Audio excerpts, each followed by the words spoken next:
विशेष धम्म देशना आज दिनांक 6 जुलाई 2020।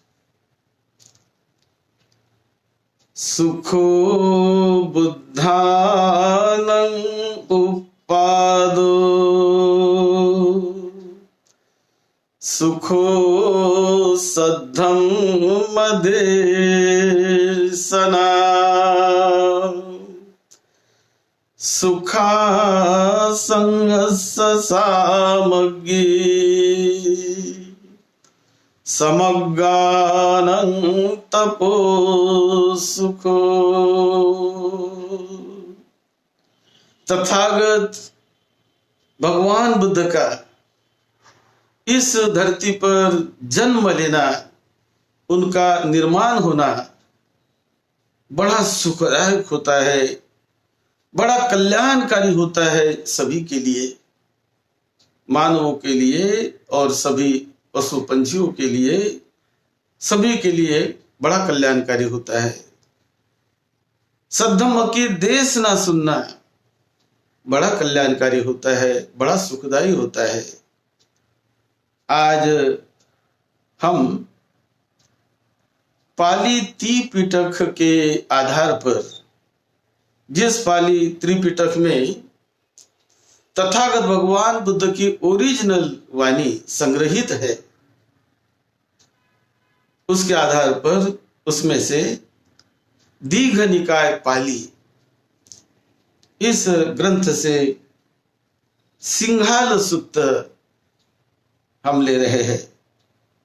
सिंघाल सुत्त। एक समय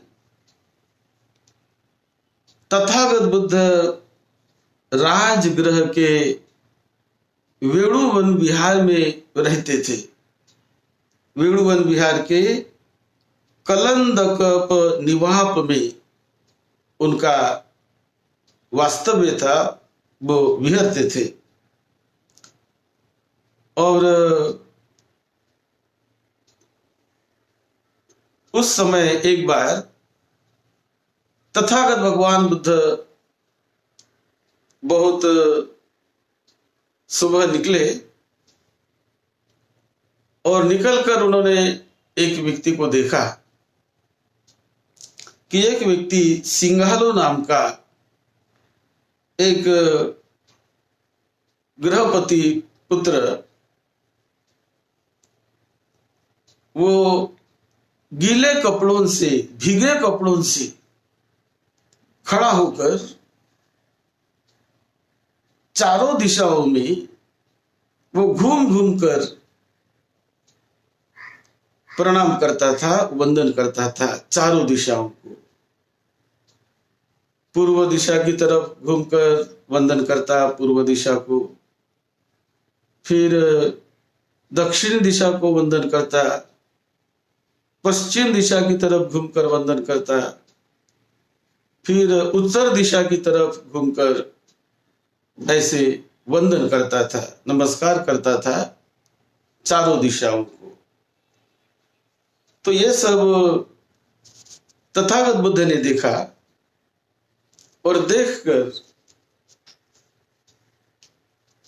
उनको उन्होंने बुलाया,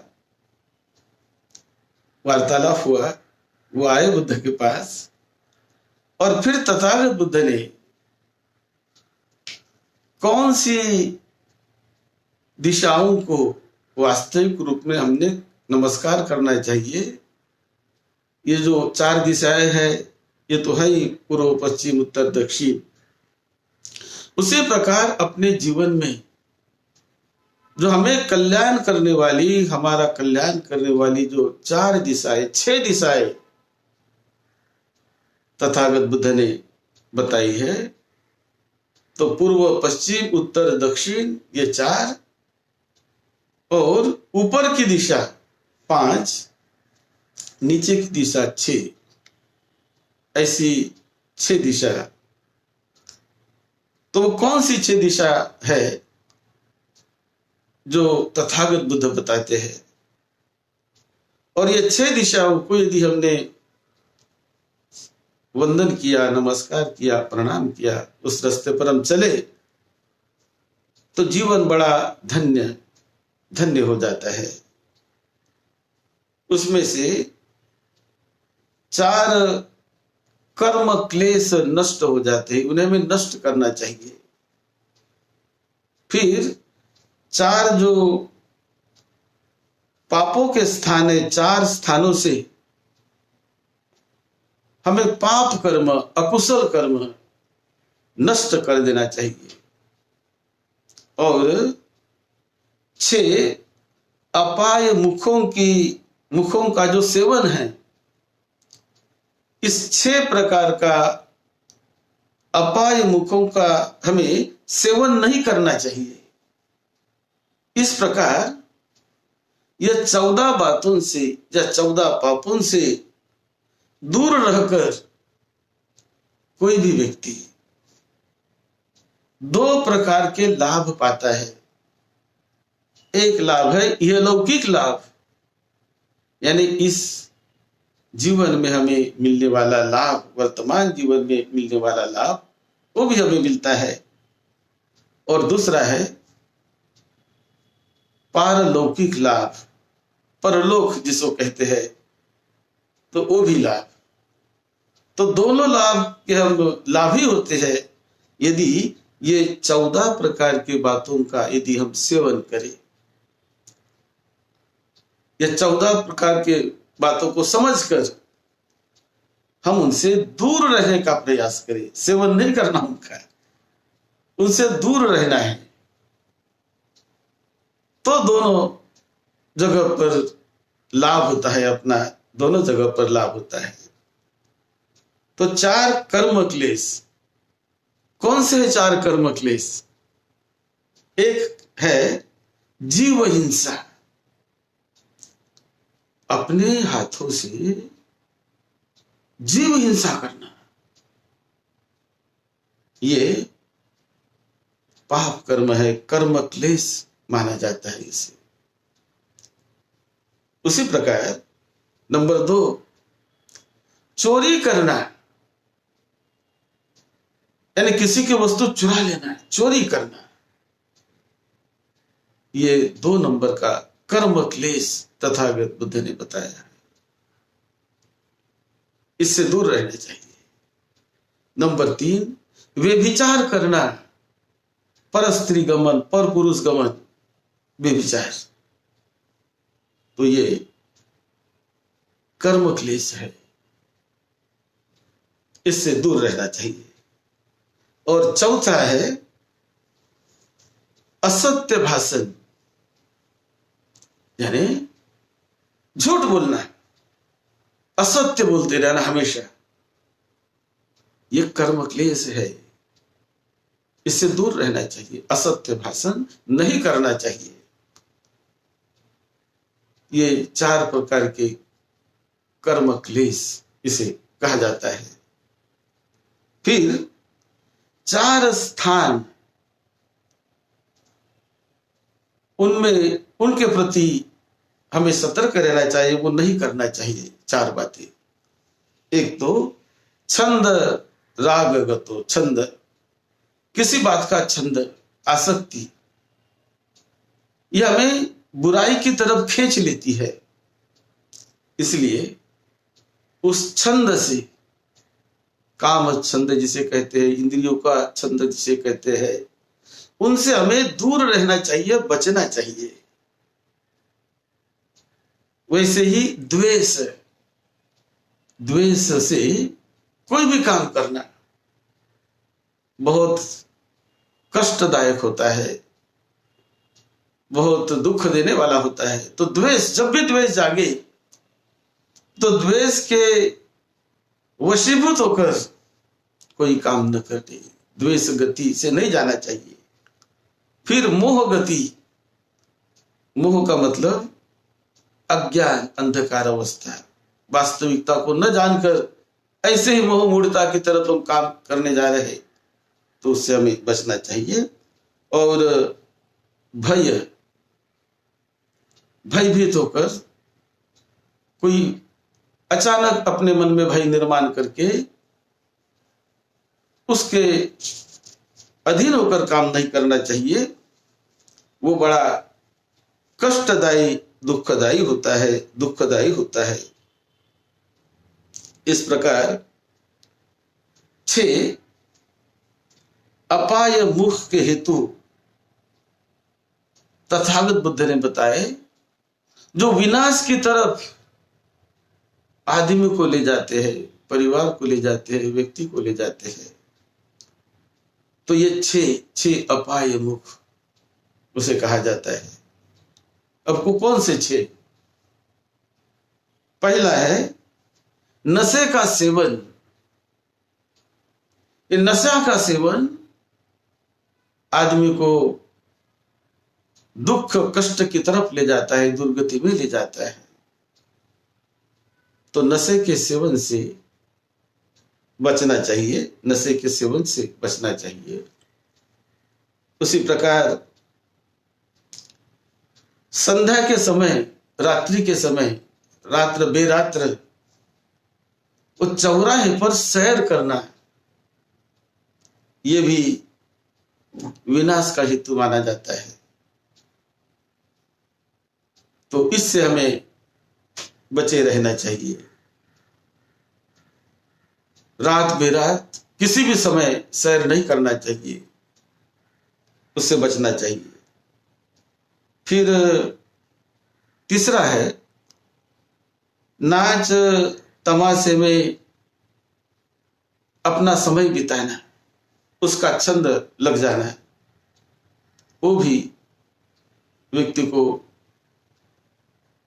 विनाश की ओर ले जाता है, दुख की ओर ले जाता है।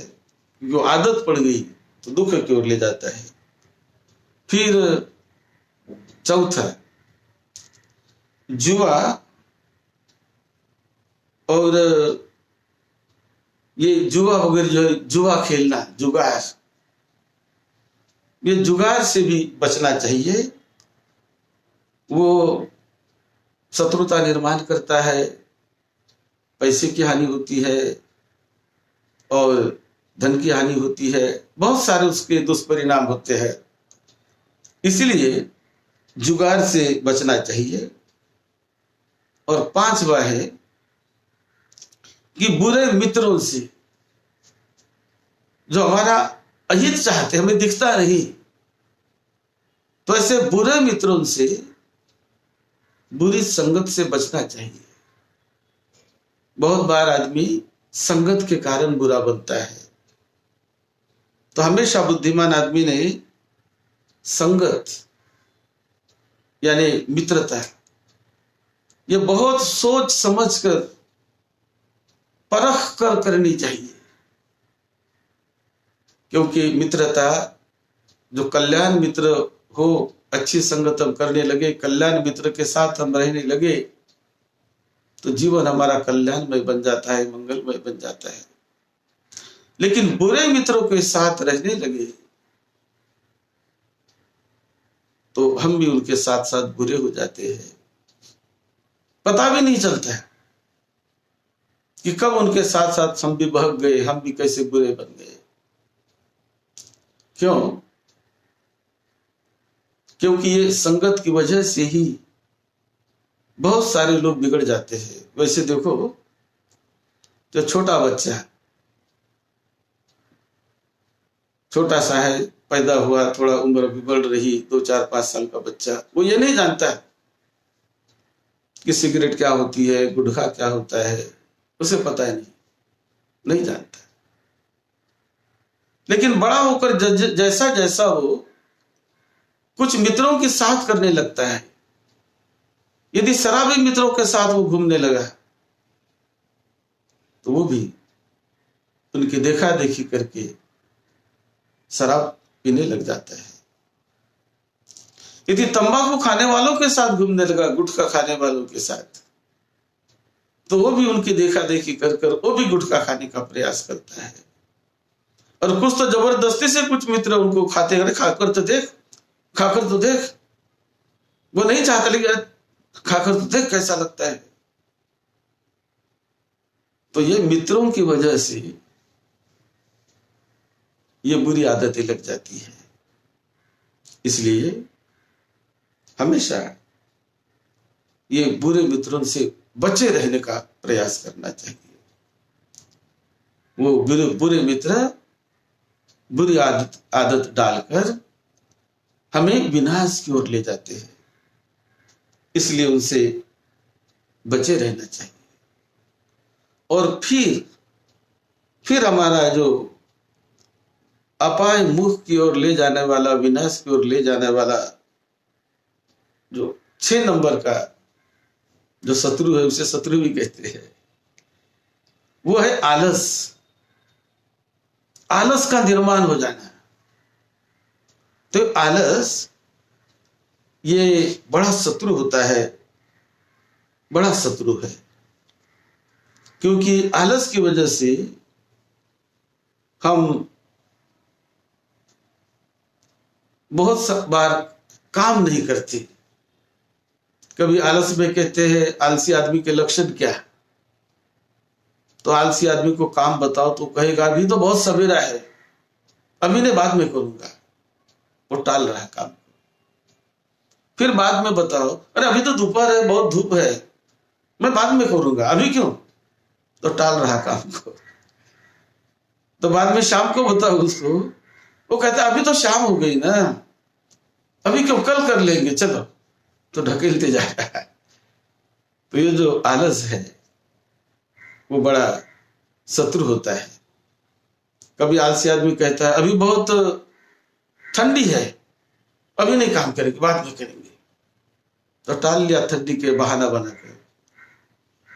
तो कभी कहता अभी तो बड़ी उष्णता है, बहुत गर्मी है, बाद में करेंगे, तो गर्मी का बहाना बनाकर टालता है, वो आलसी आदमी। कभी कहता है कि अभी तो बहुत बारिश आ रही है, तो टालता है, किसी न किसी कोई न कोई कारण बताकर। अभी तो बड़ी धूप है, बाद में करूंगा। तो ये आलसी आदमी के लक्षण। तो जो उद्योगी आदमी होता है उसे बारिश में काम बताओ तो छाता लेकर काम करने के लिए चला जाएगा, रास्ता निकलेगा। बारिश है लेकिन फिर भी वो छाता लेकर निकल जाता है। कभी धूप है तो जो आलसी नहीं, वो धूप में भी छाता लेकर निकल जाता है अपनी रक्षा करते हुए। तो इस प्रकार ये जो आलस आदमी को आगे नहीं जाने देता है। कभी विद्यार्थियों में बहुत बार कुछ विद्यार्थियों में बड़ा आलस भरा रहता है, तो आलस के मारे वो कहते हैं सोने दो मुझे, बाद में सोने दो। तो इस प्रकार का आलस करके वो स्टडी नहीं करता है, वो अभ्यास नहीं करता है। वो कोई अच्छा काम बताओ तो वो नहीं करता, आलस करता है। तो आलस आदमी को आगे नहीं जाने देता, प्रगति नहीं करने देता है जीवन में। तो विद्यार्थियों ने हमेशा बड़े तेज होकर आलस को टालना चाहिए और दृढ़ता से काम करना चाहिए। फिर और भी 4 लोग तथागत बुद्ध ने बताए इस सूत्र में कि मित्र के रूप में, जो मित्र है लेकिन हमारे अमित्र जैसा काम करते हैं, मित्र के रूप में अमित्र, तो वो कैसे पहचानना, कौन होते हैं? एक है पर धन हारक, यानी दूसरों के धन पर नजर रखने वाला व्यक्ति, उसे कहते हैं मित्र के रूप में अमित्र कहते हैं।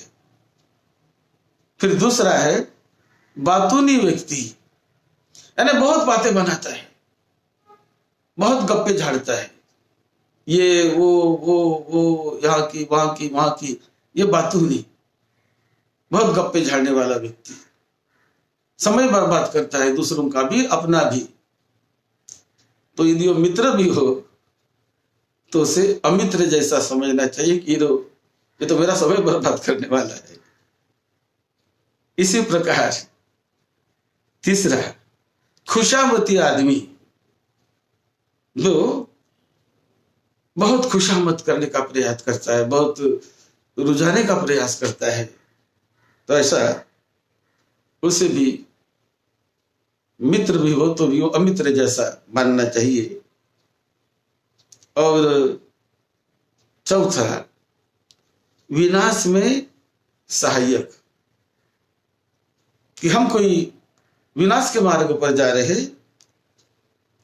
तो वो हमें और उस जाने के लिए मदद करता है, सहारा बनाता है, सहारा बनता है, चलो चलो इस रास्ते पर चलो, हमको विनाश की गति में ले जाता है। तो ऐसा मित्र भी हो फिर भी उसे अमित्र समझना चाहिए। ये तथागत बुद्ध ने सिखाया, बताया। फिर समृद्ध है व्यक्ति, ये 4 प्रकार के होते हैं कि जो बड़े कल्याणकारी। नंबर 1, उपकार करने वाले व्यक्ति। उपकार हम पर कोई करे तो बहुत अच्छी बात है, हम भी दूसरों पर उपकार करने वाले बन जाए तो कल्याण ही होता है उसी का। उपकार करने वाले बनने का संकल्प करें। सुख दुख में समान भाव से जो हमें साथ देने वाले व्यक्ति, सुख में भी साथ देते हैं और दुख में भी साथ देते हैं, उसे सहृदय कहते हैं। बड़े हृदय के नजदीक के लोग, दुखी मेरे फिर भी साथ देते हैं, सुख में भी साथ देते हैं। लेकिन आदमी की पहचान, मित्र की पहचान तो तब होती है कि जो दुख में, परेशानियों में साथ देता है। और तीसरा, अर्थ प्राप्ति का जो हमें रास्ता दिखाता हो, धन प्राप्ति का अच्छे मार्ग से जो रास्ता दिखाता हो, वो भी बड़ा हमारा कल्याण मित्र होता है। और चौथा, अनुकंपा करने वाला, वो कल्याण मित्र होता है। और फिर तथागत बुद्ध ने जो 6 दिशा बताई, तो 6 दिशा ने अपने माता पिता को हमने पूर्व दिशा मानना चाहिए। माता पिता की सेवा करना चाहिए, सम्मान करना चाहिए, उसको वंदन करना चाहिए। वो जीवन में पूर्व दिशा है, बड़ी कल्याणकारी है, उसको पूर्व दिशा कहते हैं माता पिता को। इसी प्रकार जो अपने आचार्य होते हैं, अपने गुरु होते हैं, ये आचार्य को दक्षिण दिशा कहना चाहिए। ये दक्षिण दिशा है आचार्य, जो हमें सिखाने वाले होते हैं। और पश्चिम दिशा अपने पुत्र को और अपने पत्नी को, स्त्री को, पुत्र को, अपने पत्नी को, ये पश्चिम दिशा मानना चाहिए। उनकी भी हमें सेवा करनी चाहिए, जितना उन्हें अधिक हम दे सके। इस प्रकार पश्चिम दिशा की सेवा, यानी अपने पुत्र की सेवा, स्त्री की सेवा अच्छी करो तो अच्छा फल मिलेगा। और चौथी दिशा, जो हमारे मेहमान होते हैं, ये मेहमान का, मित्रों का सम्मान करना चाहिए, उसको भी आदर सम्मान करना चाहिए। वो चौथी दिशा उसको माना जाता है, यानी उत्तर दिशा, इसे चौथी दिशा कहते हैं। फिर 5वीं दिशा, यानी जो हमारे यहाँ काम करते हैं, जो कर्मचारी है, जो हमारे साथ रहते हैं, उनको 5वीं दिशा माना जाता है। 5वीं दिशा माना जाता है, उनका भी सम्मान सत्कार करना चाहिए। और छठी दिशा है श्रमण, ब्राह्मण, गुरु, इसे ऊपर की दिशा मानना चाहिए कि जो हमें कल्याण का ऊपर ले जाने वाला रास्ता, यानी यहां भी और वहां भी सुख शांति की और हम ले जाने वाला रास्ता हमें दिखाते हैं, अच्छा मार्गदर्शन करते हैं, अच्छा रास्ता दिखाते हैं। ऐसे गुरु, आचार्य श्रमण ब्राह्मण यानी जो सद्धम्म के रास्ते पर काम कर रहे हैं और सद्धम्म लोगों को सिखाते हैं, उन्हें छठी दिशा मानकर उनका आदर गौरव करना, उनका वंदना करना, उनकी बातों को सुनना। इस प्रकार तथागत बुद्ध ने उस सिंघाल को ये बताया कि ऐसी जो 6 दिशा है उनका सम्मान किया करो तो बहुत आपका कल्याण होगा। ये सही दिशाएं है। केवल ये चारों तरफ हम घूमकर पूर्व की तरफ, दक्षिण की तरफ, उत्तर की तरफ आदि दिशाओं को घूमकर जो हम वंदन करते हैं तो ठीक, उसमें भी कोई हर्जा नहीं है सम्मान करना दिशाओं का। लेकिन सही दिशाएं, ये 6 प्रकार की जो सही दिशाएं तथागत बुद्ध ने बताई कि जो बहुत कल्याण करती है हमारे सारे जीवन में, हमारे जीवन में बहुत हमारा कल्याण करती है, बहुत हमारा मंगल करती है। इसीलिए बुद्धिमान व्यक्ति ने ये 6 दिशाओं का सम्मान करना चाहिए। वही तथागत बुद्ध ने इस सूत्र में बताया, पुरथिमा दिशा माता पितरो वेदी तब्बा, माता पिता को पूर्व दिशा मानो। पश्चिमा दिशा पुत्र दारा वेदी तब्बा, दक्षिणा दिशा आचर्या वेदी तब्बा, उत्तरा दिशा मित्ता मच्चा वेदी तब्बा, हेठिमा दिशा दास कम्मकारा वेदी तब्बा, उपरिमा दिशा समन ब्राह्मणा वेदी तब्बा। इस प्रकार ये 6 दिशाओं की बात तथागत बुद्ध ने इस सूत्र में विशेष रूप से की है। और जो व्यक्ति इस दिशा को अपने जीवन में इसका पालन करता है, बड़ा उसका मंगल होता है। उसका वर्तमान का जीवन भी मंगलमय होता है और मृत्यु के बाद का भी जीवन, जिसे कहते हैं परलोक का जीवन, वो भी बड़ा कल्याणमय हो जाता है। यही बात इस सिंगालोसुत्तमी दीघ निकाय में तथागत बुद्ध ने बताई। आप सबको निरोगत्व मिले, सबको दीर्घ जीवन मिले, सुख शांति मिले, यही मंगल कामना। हम कल से जो हमारी धम्म देशना 6:30 बजे देते थे, वो कल से हमने बदल दिया। हर दिन अभी 7 बजे, 7 से 7:30 बजे तक विशेष धम्म देशना पाली सूत्रों के आधार पर होती रहेगी। तो सभी हमारे उपासक उपासिकाएं भाई बहनों सभी को हम मंगल मैत्री देते हैं। आप सबका मंगल हो, सबको सुख शांति मिले। सद्धम्म की सेवा में, आपकी सेवा में डॉक्टर भदंत राहुल बोधी महाथेरो।